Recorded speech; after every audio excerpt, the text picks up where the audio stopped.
in this state and in this country. And there is this understanding right now that change is going to happen one way or another. Now the question is, what will that change look like? And this change was already happening even before we knew the results of the November 5th election. We already saw change moving in terms of how New Jersey politics was going, right? We saw it moving away, saying the same old cannot be the way that we go. But we still don't know fully where it's headed. And that's something that the people behind us, or behind me, are going to be playing a big role in trying to shape. We also know that people are frustrated around this country. We see the demand for change, the demand to move away from the status quo, whether that's about economic challenges and high cost of living, it's about the social issues and the communities, the fabric of our society. These are things that we're already shifting.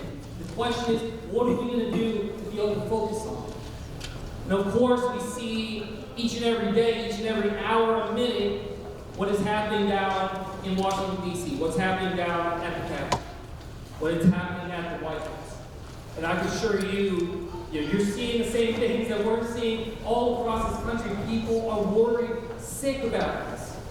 And we need to figure out, I'm going to do everything I can, along with the federal delegation, to serve you and make sure we can try to preserve the kind of America that we want our kids and our grandkids to grow up in. But we know a big part of what is going to be needed is about having a governor that is going to be able to step up and be able to stand against the kind of destruction we see coming out of the Trump administration right now. So,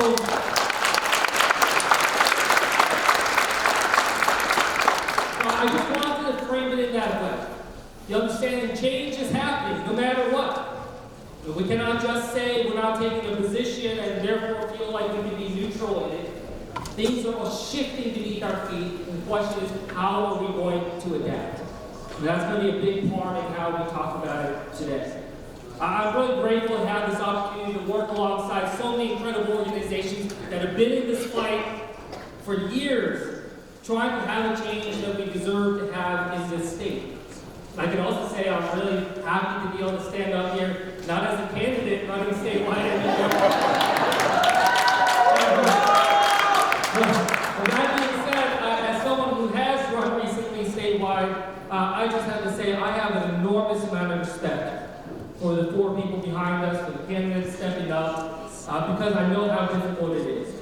So I ask all of us one last